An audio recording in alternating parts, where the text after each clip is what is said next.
మన ప్రభువును రక్షకుడునైన యేసుక్రీస్తు శ్రేష్టమైనటువంటి నామములో మీ అందరికీ నా హృదయపూర్వకమైన శుభాలు వందనాలు తెలియచేస్తూ ఉన్నాను. క్రీస్తునందు నా ప్రియమైనటువంటి దేవుని ప్రియులారా, దేవుని బిడ్డలారా, దేవుడు చేస్తూ ఉన్నటువంటి మేలులన్నిటిని బట్టి దేవునికి మహిమ కలుగునుగాక. మీ జీవితాలలో దేవుని కార్యాలు జరుగుతున్నాయి. దేవుని వాక్యము ద్వారా మీరు బలపరచబడుతున్నారు. దేవుని వాక్యాన్ని తెలుసుకుంటున్నారు. దేవుని వాక్యములో మీరు ఆనందిస్తున్నారు అని చెప్పి నేను నమ్ముతున్నాను, నేను విశ్వసిస్తున్నాను. ప్రియులారా, ఎవరినైనా ఒకరిని, బాధల్లో ఉన్నటువంటి వారిని, ఇబ్బందుల్లో ఉన్నటువంటి వారిని, నెమ్మది లేని పరిస్థితుల్లో ఏదో ఒక ఆదరణ నాకు కలగాలి అనేటువంటి వారిని దేవుని వాక్యము దర్శిస్తుందని నేను నమ్ముతున్నాను. ఈరోజు దేవుని యొక్క వాక్యము 115వ కీర్తన 13వ వచనాన్ని చదువుకుందాం. పిన్నలనేమి పెద్దలనేమి తన యందు భయభక్తులు గల వారిని యెహోవా ఆశీర్వదించును. మరొకసారి చదువుకుందాం. 115వ కీర్తన 13వ వచనం. పిన్నలనేమి పెద్దలనేమి తన యందు భయభక్తులు గల వారిని యెహోవా ఆశీర్వదించును. దేవుని పరిశుద్ధ నామమునకు మహిమ, ఘనత, ప్రభావములు కలుగునుగాక.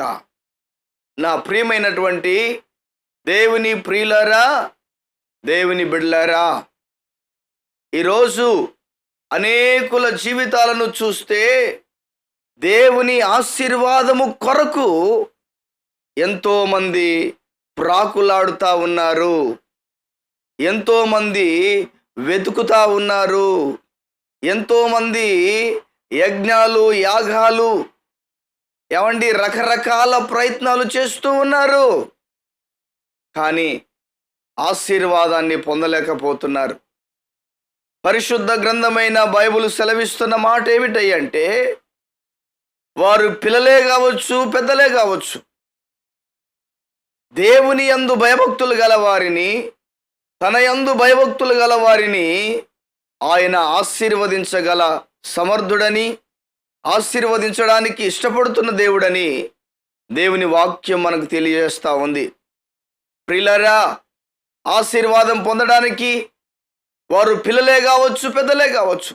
దేవుడు అంటాడు, వారు పిల్లలే కావచ్చు, పిల్లలైతే నాకేమి, పెద్దలైతే నాకేమి, కానీ ఇదిగో నా యందు భయభక్తులు గల వారిని నేను ఆశీర్వదిస్తాను, నేను ఆశీర్వదించదను. ప్రియులారా, ఆయనకు పిల్లలతో పని లేదు. పిల్లలైనా దీవిస్తాడు, పెద్దలైనా దీవిస్తాడు.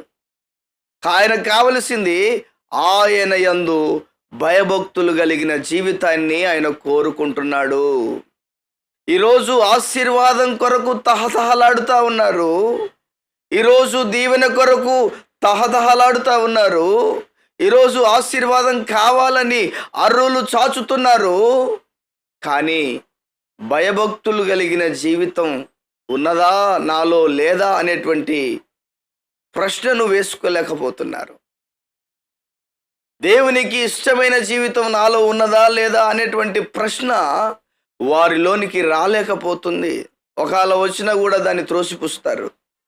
నా ప్రియమైన వారలారా, ప్రభు అంటాడు, నీవు నా యందు భయభక్తులు కలిగి ఉంటే నేను నిన్ను దీవిస్తాను.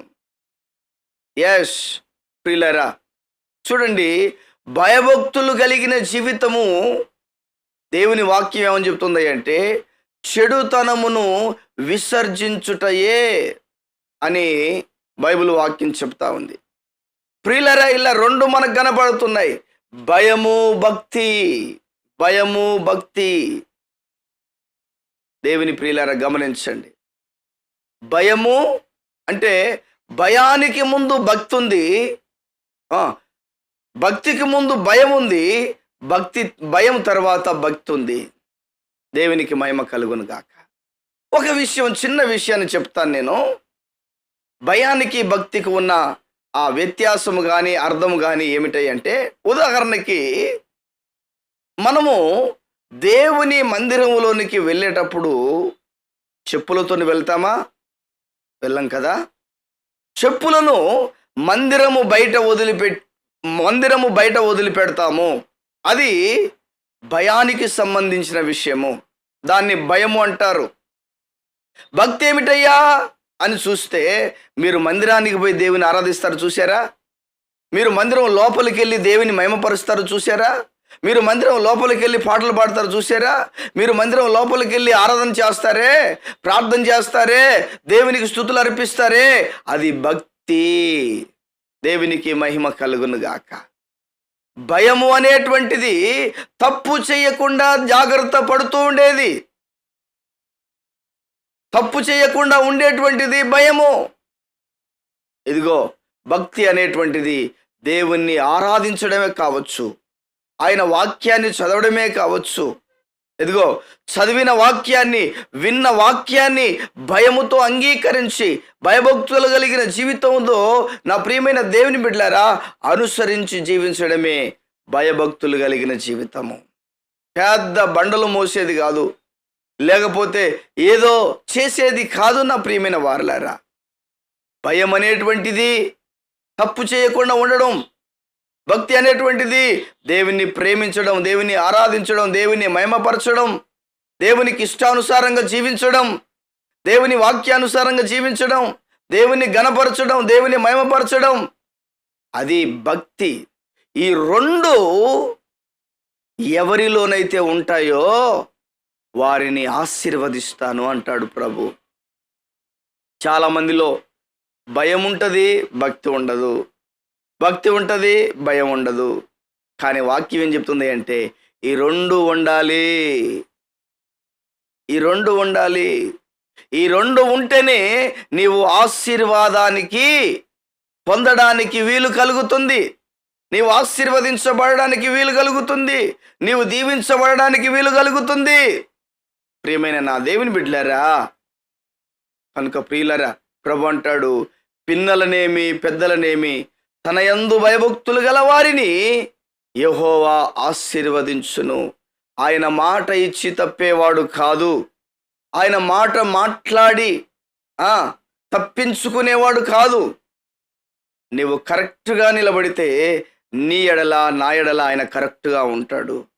నా ప్రియ దేవుని బిడ్డలారా, ఈరోజు దేవుని ఆశీర్వాదం పొందుకోకపోవడానికి, ఈరోజు దేవుని మేలును పొందుకోకపోవడానికి, దేవుడు ఇస్తానన్న దీవెనలు పొందుకోకపోవడానికి కారణం ఎవరో కాదు, నీవు నేనే. ఆయన యందు భయభక్తులు కలిగి జీవిస్తే ఆయన తప్పకుండా చేస్తాడు. అటువంటి కృపను ప్రభు మనందరికీ అనుగ్రహించునుగాక. ప్రార్థన చేసుకుందాం. ప్రియుడవైన తండ్రి, మా డాడీ, మీకు స్తోత్రాలు. విన్న వాక్యం ప్రకారంగా జీవించడానికి, భయభక్తులు కలిగి నడుచుకోవడానికి మీ కృప చూపించండి. వింటున్న ప్రతి బిడ్డను, ప్రతి ఒక్కరిని పేరు పేరు వరుసను దీవించి మహిమ కలిగిన రాకడ కొరకును రాజ్యము కొరకును సిద్ధపరచమని యేసయ్య నామములో ప్రార్థించి వేడుచున్నాము తండ్రి. ఆమెన్. దేవుడు మనందరినీ దీవించునుగాక. ఆమెన్.